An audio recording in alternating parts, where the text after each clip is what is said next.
So welcome and thank you for joining us this evening. My name's Owen Martin. I'm the curator here at the museum.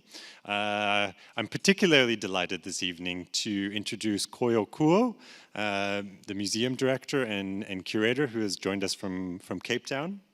Kouoh will be reflecting on the institutional vision, through the discussion of institutions that she leads in both Dakar and Cape Town. There we go. Since 2019, Kouoh has been the executive director of Zeitz MOCAA, Zeitz Museum of Contemporary Art Africa in Cape Town, where she has really refocused the museum's mission, its program, and in many respects its vision and its position internationally. While there, her curatorial work is focused on in-depth solo exhibitions by African and African descent artists, including exhibitions with Atabang Nakanga, Johannes Fokela, Senzania Maricela, Abdule Kanate, Tracy Rose, and Mary Evans, among others. The exhibition When We See Us, A Century of Black Figuration, which opened at Zeitz MOCAA in 2022, is currently touring globally and is now on display at Kunstmuseum Basel. At the same time, the exhibition Shooting Down Babylon, a survey of Tracy Rose, which opened also in 2022 in Cape Town, is now on view at the Kunstmuseum Bern. Kouoh is also the director of Raw Material Company in Dakar, which she founded in 2008. The latter bridges cultural and social fields with meaningful artistic programming and a focus on critical education and artist residencies. What is striking about both of these institutions is how they are really quite deeply responsive and also catalytic for the context in which they're engaged with. In addition to her institutional work, she has published widely and also worked as an independent curator. She organized Still the Barbarians, the 37th EVA International, the Irish Biennale in Limerick in 2016, and was part of the curatorial teams that put together Documenta 12 and Documenta 13, among many other projects, which I haven't gone in and listed this evening. I met Kouoh while based in Cape Town and really observed firsthand her remarkable impact not only on the ecosystem in South Africa, but far beyond it. When, as a team, we started discussing who we could invite here to Oslo to think with us about what makes a relevant institution, what makes a relevant museum, Kouoh's name was quickly raised. And it's for that reason we're really delighted that she's joining us this evening. There'll be an opportunity for a Q&A afterwards, so if you have any questions, please feel free to ask them towards the end. And with that, I'd just like to ask you to please welcome Koyo to the stage.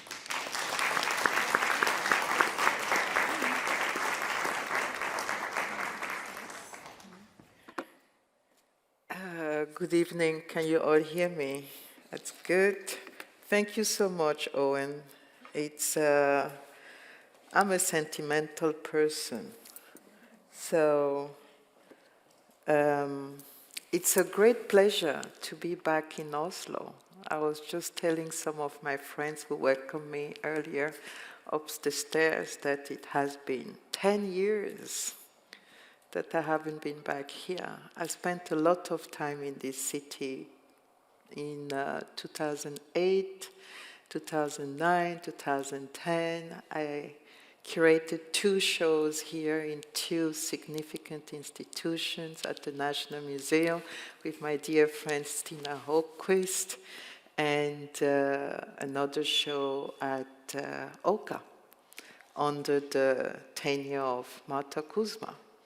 So it's a pleasure to be back, and I can look forward to eat some fish tonight, which is great.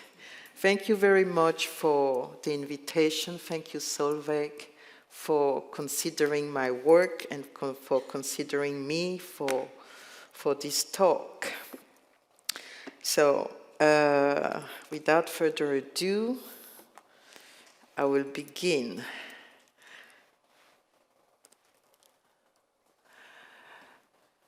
I begin this talk about curatorial practice, now institution building as curatorial practice. That's the standard title of the talks that have been giving over the past couple of years, because I strongly believe that institution making is key to nourish any given environment, and particularly from the perspective of African countries, from the perspective of Dakar, and now from Cape Town and other places on the continent, institution making is urgent, and art institution making is even more urgent.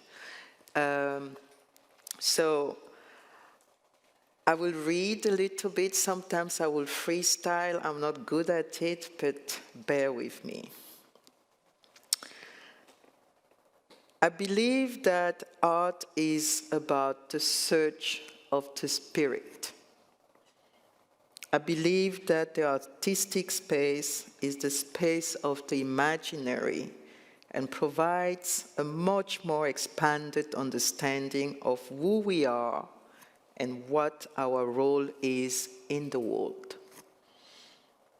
I will talk this evening about institution building as curatorial practice, thus referring to a notion that has been a big preoccupation of mine over the past 15 years and more, both in my work as an independent curator in the context of developing raw material company, the Center for Art, Knowledge and Society based in Dakar, Senegal, as well as in my current function as the Executive Director and Chief Curator of Zeitz MOCAA in Cape Town. It is no surprise that one of the deciding factors for me to move back to Africa after living over 15 years in Switzerland was meeting Issa Samb. Issa Samb is the artist, the human that you see on your left or right, I don't know, who is an incredible total artist, an incredible sculptor, playwright, performance artist, poet, painter, author, and more. Social worker. We always forget to put that in Issa's line of bio. He was an incredible social worker. Who had been his meeting with Issa has been a profound transformational encounter for me. Sam was the co-founder of Laboratoire Agitar, which was a collective birth in the early 70s that challenged the status quo of art and politics in Senegal. His criticality and revolutionary provocations of culture immediately made us buddies. I continued to benefit from his generous spirits and robust exchanges until his passing in April 2017.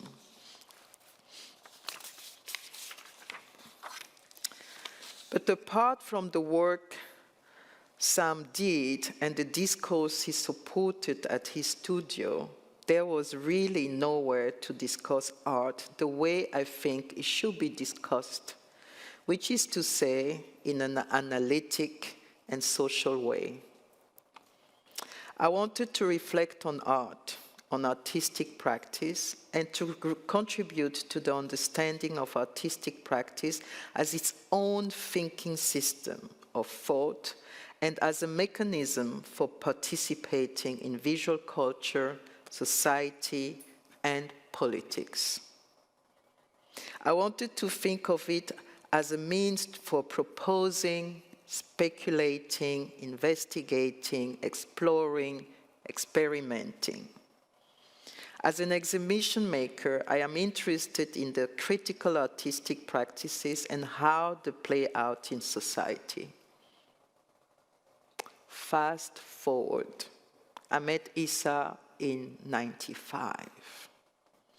I moved to Dakar a year later because I was so compelled by what I encountered in Senegal, the people I met, and the very fertile ground of critical thinking, artistic practice, history, and so on.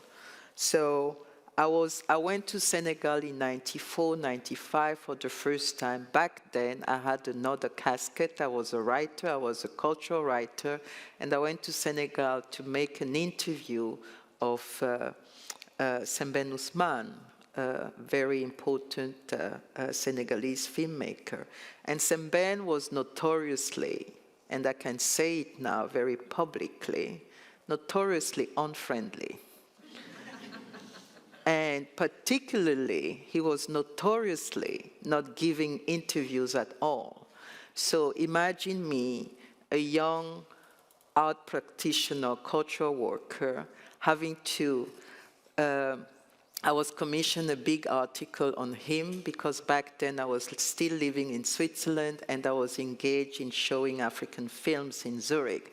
So, and every second year we would focus on a particular filmmaker, and that year in 95 was Sembène. So imagine me, a young, journalist and writer, landing in Senegal, not knowing a lot of people. Of course, I knew the filmmakers, I knew a few artists, and Sembène treating me like he treated everyone else without any attention.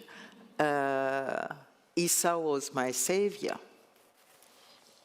So fast forward, years later in 2008, after being in Senegal for over 10 years, I founded Raw Material Company, a center for art, knowledge, and society, with an understanding of visual arts as a powerful space for setting in motion social and political processes of reflection and, hopefully, transformation. Issa was an artist who openly criticized the ideology of negritude as put forward by Léopold Sédar Senghor, and who also realized early on the necessity for artists to create their own independent spaces and initiatives.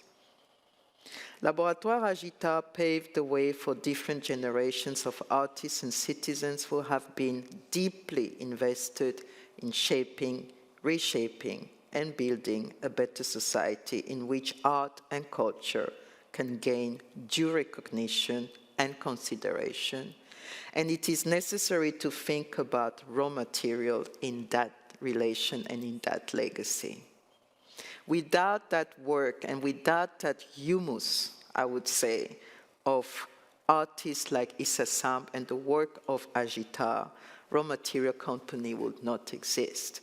And beyond that, Issa was is still, I have a problem to speak to about him in the past. Issa remains an integral part, an integral spirit of what Raw Material Company is. So what's more, by the 2000s, there was no formal space to address theoretical ideas around contemporary artistic production, and I was becoming frustrated with having to apologize to international visitors for the dearth of such spaces. RAW was thus born out of the necessity to create an organization for sharing knowledge, a place that would provide access to contemporary artistic theory, and in return generate discourse, ideas, and practice. What is important to note here is that Raw Material Company emerged at the same time as a significant number of other private, non-commercial art centers away from the epicenters of the Western art world were emerging, particularly in Africa, in Southeast Asia, and in Latin America. So this is Issa. Some of the people in the room know his practice very well. He is one of the most incredible conceptual artists one ever can imagine. And some people like to call him the Boys of Africa, which I hate to hear. Because there is this idea that, always linking ideas and people to some form of, Eurocentric thinking. Issa was an incredible total artist in the trajectory and in the culture of African aesthetics, which in themselves are always multidisciplinary. So basically, being an artist as understood in the Negro-African way, you cannot just have one discipline. That's boring. You cannot just be a painter or a writer or, a sculptor. You have to have ways to bring all these practices together, and this is what later was called total artists, but it's really something that is so part of the multiple ways of producing meaning, producing art, but also an integral part of everyday life.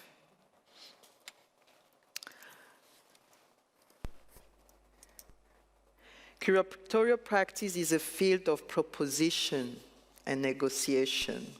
I rather call this cultural producing, because I believe that the multiple layers and fields that a curator can invest in are far bigger, far richer than what we have learned to consider the exhibition.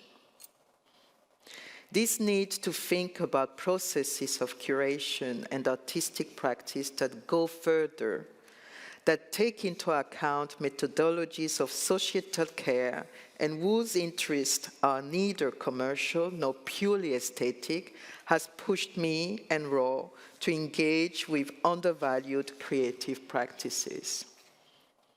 We are forced to think about what skills and knowledge people have that come outside of the academy or mainstream art world, but that have the potential to contribute to our artistic ecosystem and beyond this, to society at large. At Raw Material, curatorial practice and the scope of its work, as Raw Materials curatorial practice and the scope of its work grew from strength to strength, so has my own personal interest in the way that art institutions encapsulate and act on different forms of curating. Raw Material Company was established as a project fostering collaborative knowledge sharing and experimentation. I started Raw, as Owen said, in 2008 with a modest program, a general program. We didn't even have a space of our own back then. It wasn't until 2011 that we opened our first location in a residential neighborhood in the Sikap area of Midtown Dakar. Initially, Raw presented exhibitions, symposia, and held weekly discussions as well as a residency program. So, just a very quick stop here. Raw stands for Center for Art, Knowledge, and Society. What we put into art, you can imagine. What we put into knowledge, you can imagine as well. But what do we put into society? It was a way for us to have to create a room or an environment for us to speak about politics and how art enacts on politics and vice versa. Initially represented exhibitions, symposia, and held weekly discussion, and those weekly discussions are really the community engagement that we do, where the conversations are not only about art and aesthetics, but the conversations are really about how do we live together and what kind of society do we want to make. And the range from law, business, science, art, of course, all the time, and more. The center now consists of a resource center and a space for artist talks, master classes, symposia, and lectures, raw-based, a residency for local and international artists, curators, authors, and researchers, which we called Cur Issa, of course, in memoriam to Issa Samb.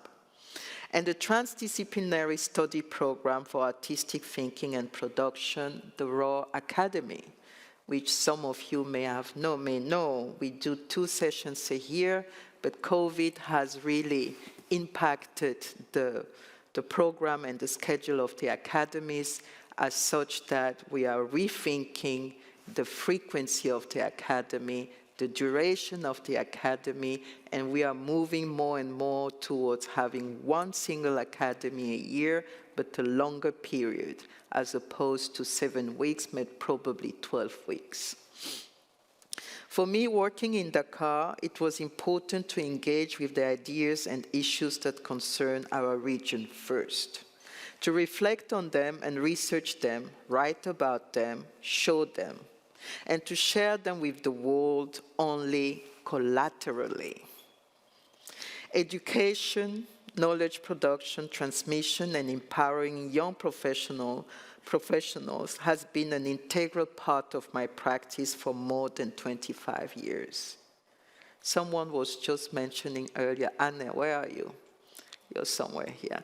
Anne was just reminding me that she met one of my fellows. I think there are about 150 fellows around the world that can, reach back to raw material, or now, of course, also to Zeitz MOCAA, because I'll get there to talk about the fellowship that we started there.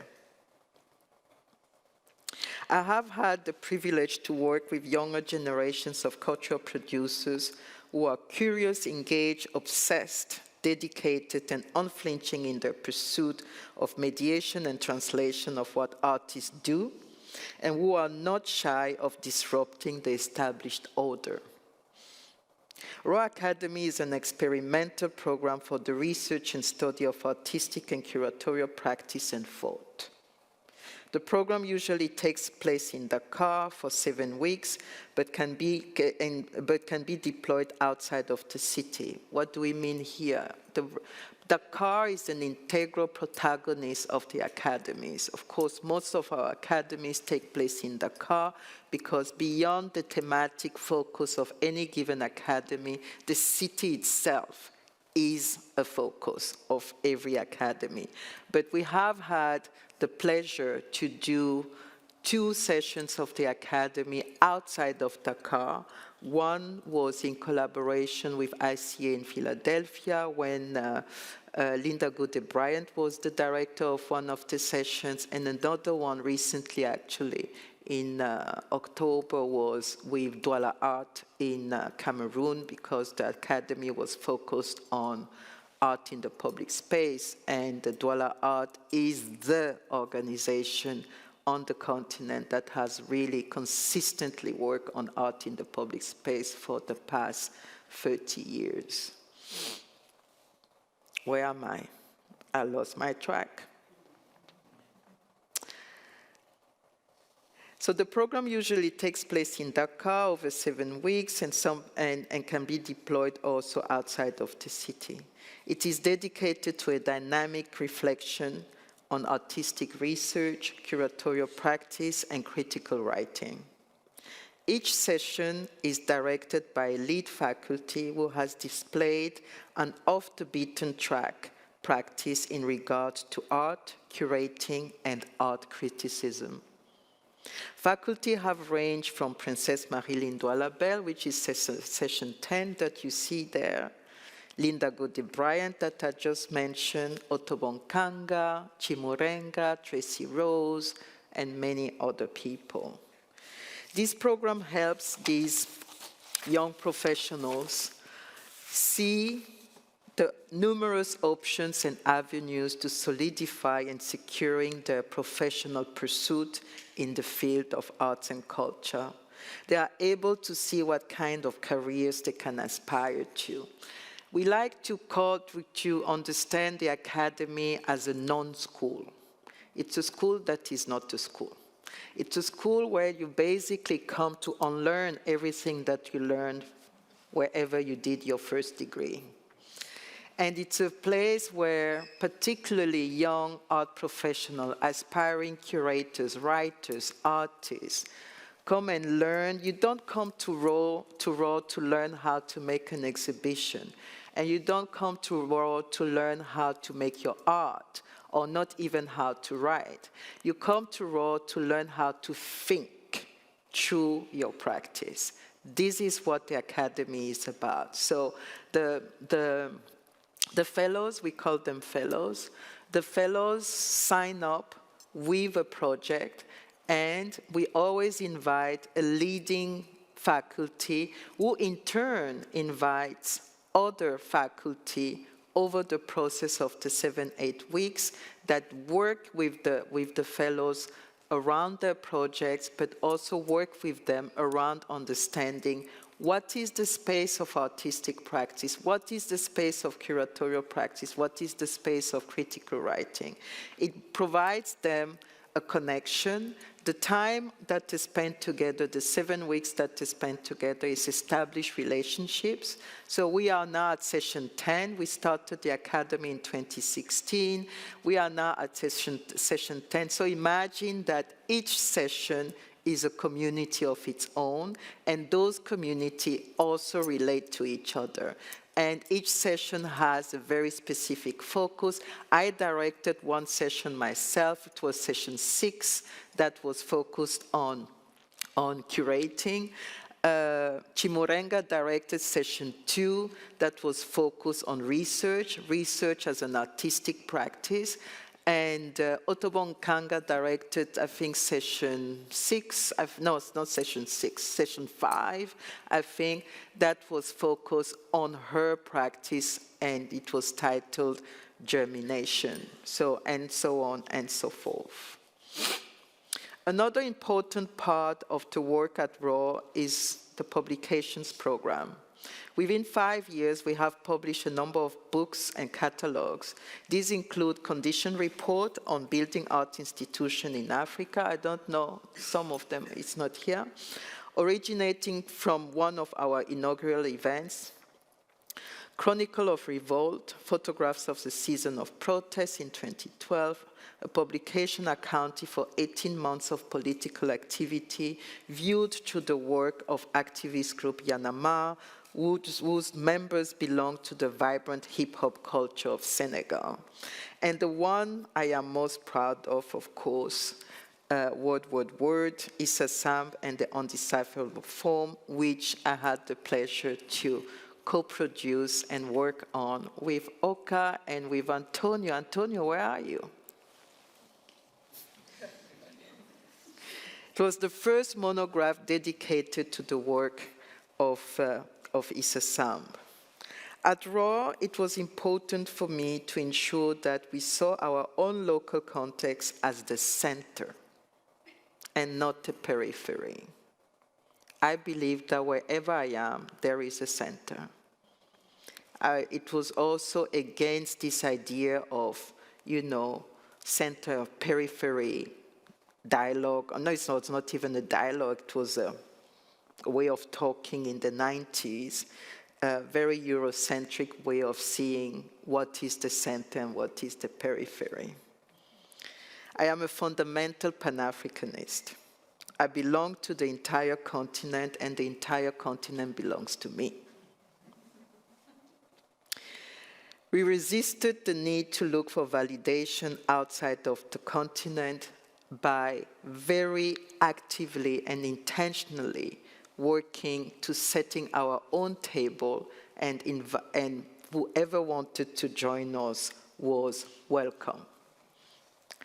I meant that we as Africans were talking to ourselves now, which is where I think the real conversations begin. Further, as I saw the work of my peers in other localities on the continent and beyond, I began to see that Black and African spirit expressed with more intentionality and care globally. So, this is the first part of my conversation that focus on raw material. I have another title for this talk. I also call it How to Move from 100 square meters to 6,000 square meters. So I'll make the shift right now. so that you can experience it.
Thank you for your attention. What is a museum? That's a big question. What is a museum of art? Is it a fancy location like Cape Town, New York, Hong Kong, or Oslo? Or is it a concept? Is it a project? Is it an idea? Is it maybe an organic body? Something that is alive, reflexive, and generative? Or is it dead? Does it have a gender? Or is it gender neutral? Does race matter in a museum? Is justice a museographic frame of reference? Can equality constitute a matter of museum work? In 2019, as I stepped into the shoes of a museum director, I made it my mission to further aid the exploration of the plurality of the connections within Black geographies to broader avenues of contemporary art practices. And I was asking myself all these questions, particularly when you know that I never had any aspiration whatsoever to become a museum director. I was very happy as an independent curator running a meaningful art center in Dakar, living in the most beautiful and the most irresistible city of the continent. I had no ambition to become a museum director, but there comes Zeitz MOCAA. So I was really interested in working through Black geographies and to broader avenues of contemporary art practices, as well as the underlying racial challenges that the continent presents regarding the limits of Blackness within its own territory. This position includes highlighting the myriad forms of and aesthetics produced by artists from Africa and its vast diaspora, which in turn revealed the knowledge system that analyze and project the human experience from transgeographic territories of Africanity. I was told, okay. African contemporary intellectual output, and specifically artistic output, has been for the longest time framed in the context of colonialism, ethnography, and anthropology. And believe it or not, all the way to the early 2000s, a lot of African artists in the West were shown in ethnographic museums. There was a necessary focus on inclusion, which led, especially in the 1980s and 90s, to a kind of advocacy curating. So let me explain very quickly what I mean by advocacy curating. The curatorial practice by African art practitioners that emerged, and very important one that emerged in the late 80s, 90s, all the way to the early 2000s, was very much geared to showing others that there is contemporary art on the continent. That's what I called advocacy curating. And that was kind of the first or second generation of practitioners who were working like that. I am part of a kind of a third generation of art practitioners who really turned the gaze towards ourselves, as opposed to trying to prove to anyone anything that they don't understand anyway. So the last 30 to 40 years have been very much imprinted by group exhibitions. So advocacy curating, one of the characteristics of advocacy curating is lots of group exhibitions, which is fine. I participated in it. I am a culprit myself. But I believe that an initiative like Zeitz MOCAA required a radically different outlook on contemporary art on the continent. So we needed to reclaim that space in terms of agency and cultural practices, and our ownerships of those voices. The groundwork was laid, but now it was time to tell our own stories in our own way. Since my arrival at Zeitz MOCAA, I have focused on prioritizing African solo monographic survey exhibitions that call for an in-depth appreciation of single artist practice and resist the predicament of shallow reading of a diverse and complex art ecosystem. From young to mid-career to established, we don't want to make a distinction. Art is art. We want to cross a generational conversation between these artists. These include, with a very strong focus on female artists. I mean, some of you know my practice that is very embedded from the Black feminist perspective and with a focus on Black female artists. So my work with Otto Bonkanga, Senzeni Maracela, Mary Evans, Tracy Rose, and more speak to that.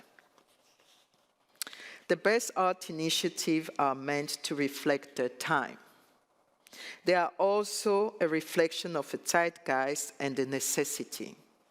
The landscape of contemporary art on the continent has drastically changed over the past 2 decades, with the establishment of independent spaces across Africa and the emergence of savvy and utterly engaged art professionals.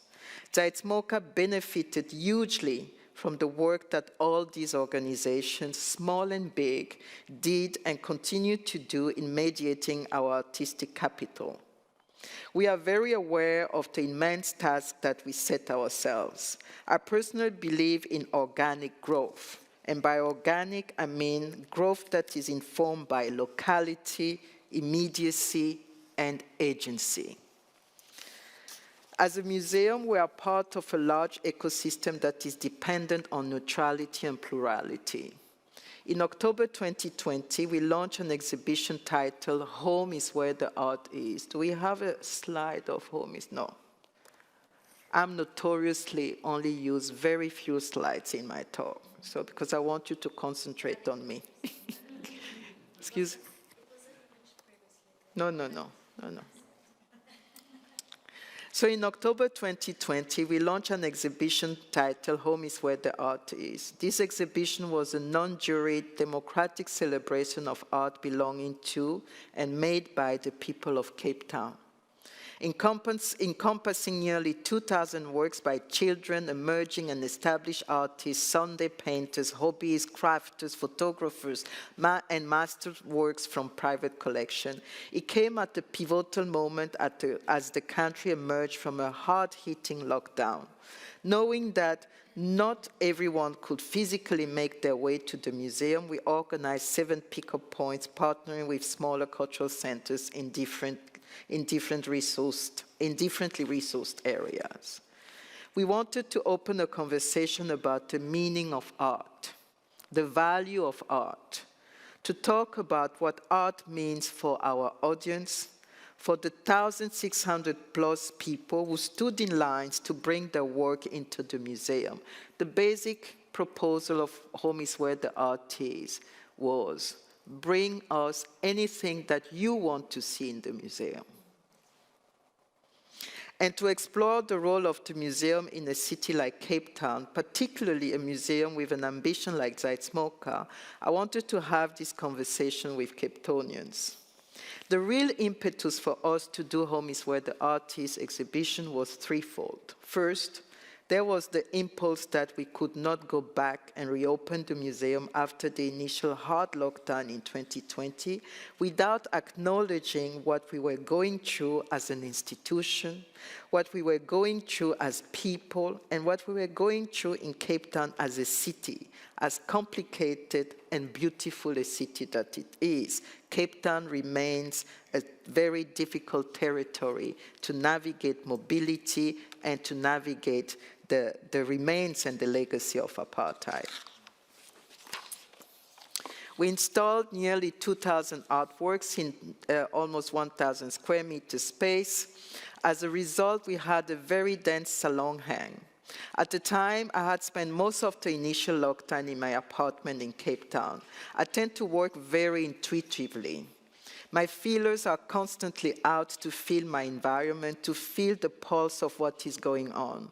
When we started talking about the show in around April, May 2020, I felt very strongly that we couldn't reopen the museum without making a statement about what we were going through.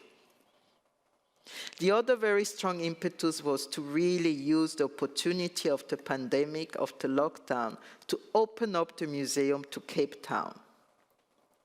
Every museum, regardless of its curatorial purview or institutional ambition, has to have a very strong connection and relationship to its immediate locality. From the moment of my appointment, I was very concerned about developing a relationship between the museum and Cape Townians.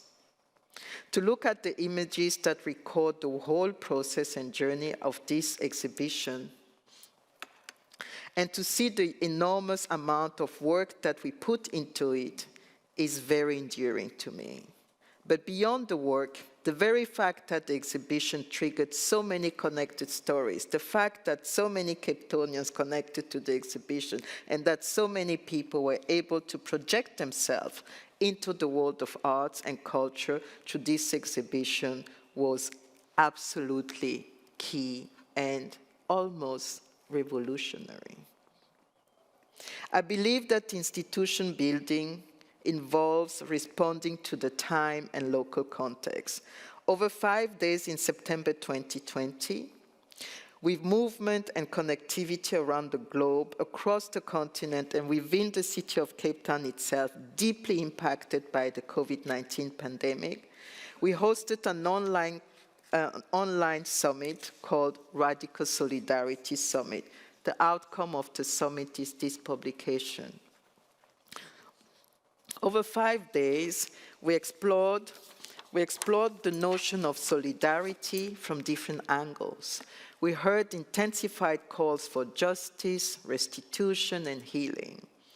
There are many questions about what is radical about an online summit or a book that has arisen out of it, and what kind of solidarity can organizations like Zeitz MOCAA actively put in motion. When I joined the museum in 2019, one of my first concerns was to bring a degree of institutional humility and to extend an invitation to my colleagues in the field to practice togetherness. It was important for me to bring the initial hubris that surrounded the launch of the museum in check. When we see us, that is an installation view, up right. This is the show that is currently having a lot of success in Switzerland. This is a show that we started researching also in 2020, actually. And this is a show that resulted from our observation about the emergence and the resurgence of Black representation and Black figurative practices in the artistic space, in the curatorial space. So whether on the continent or within the African diaspora, Black artists have invested in a spectrum of narratives that encompass the experience of Blackness, intentionally rejecting limiting tropes of representation. The exhibition and publication, When We See Us, a Century of Black Figuration in Painting, was conceived to acknowledge these sensibilities. The title is inspired by and derived from When They See Us, a 2019 drama series by African-American director Ava DuVernay, which depicts various forms of violence against Black people as still witnessed around the world today. So by flipping they to we allowed ourselves for a dialectical shift that centers the conversation in a comparative perspective of self-writing, as theorized by Cameroonian political scientist Achille Mbembe, who invites us to think independently and beyond the political and temporal dead end into which the historical constellation of enslavement, colonization and apartheid has locked our imaginaries. The ambition of When We See Us is, however, not to be exhaustive of the wealth of artistic production in this field over the past century, but rather it is an invocation, it is a prayer, it is a call that invokes simultaneity of practice and parallelism of forms that run through time and through generations of African and African diaspora artists. We were keen to see how the works by Congolese artist Sherry Samba and African-American artist Barclay Hendricks speak to each other and what they have to share. We wanted to feel what kind of energy the art of African-American Jacob Lawrence and South African Gerard Sekoto exude when installed next to each other. Institution building requires equipping the next generation so that we have started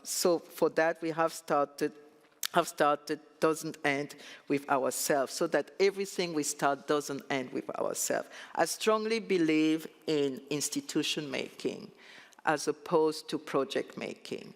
I believe in institution making because these institutions that we build, that we go through, are the legacy of future generations. We pass through those organizations and institutions. We put our mark on them, but it is very important for me, and also in the context of the continent, to really talk about institution making as opposed to project making. So I always, just like at RAW, I initiated a training program because the next generation is important. It's not just about, our own curatorial ambitions and authority and,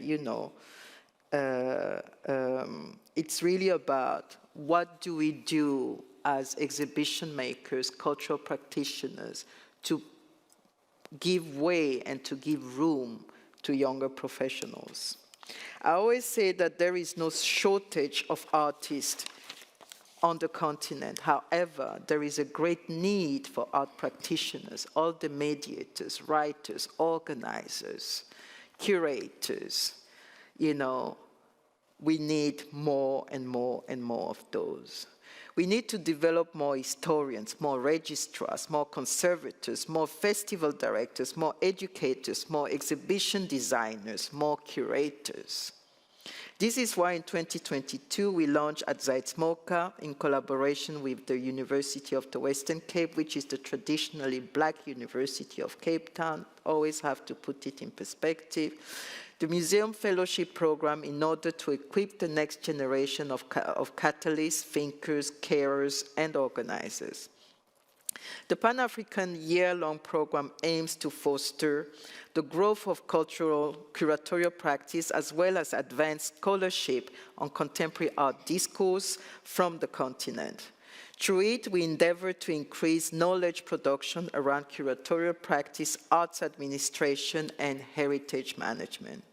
It offers fellows exposure to museum practice facilitated by Zeitz MOCAA senior staff and is underpinned by an academic rigor in contemporary art scholarship at the University of the Western Cape Outstanding Faculty of Humanities.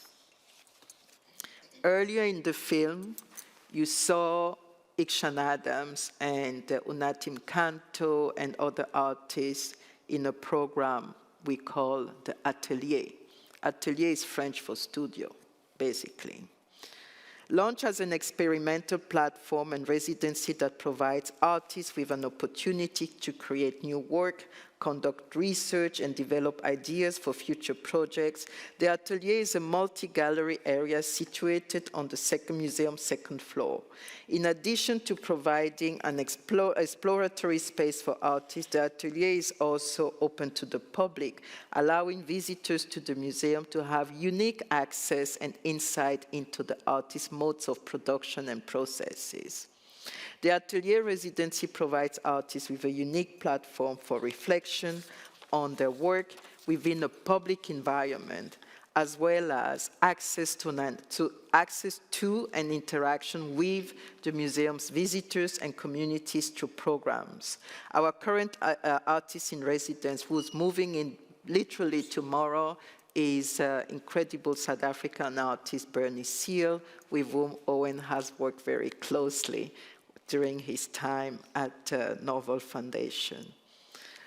So very quickly, before I conclude, the Atelier is a program that arose because we felt that, I think particularly I felt that, there is a whole spectrum and space of artistic practice that is not mediated in a museum.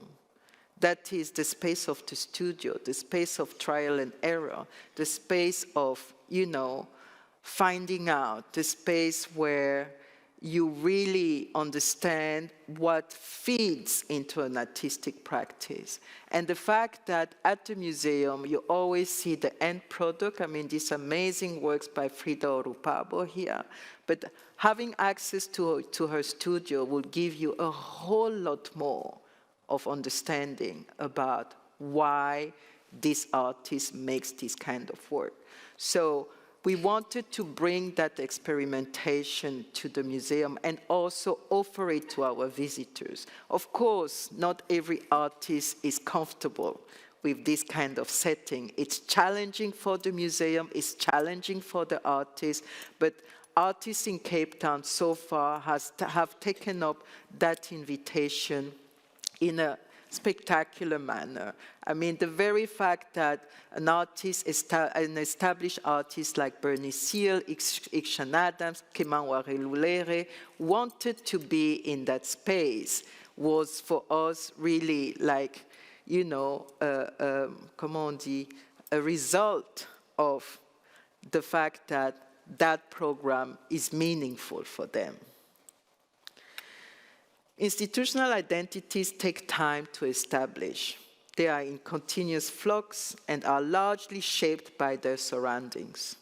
In the case of Zeitz MOCAA, we make sure to enlarge the span of our surrounding to include the entire continent as well as its entire diaspora.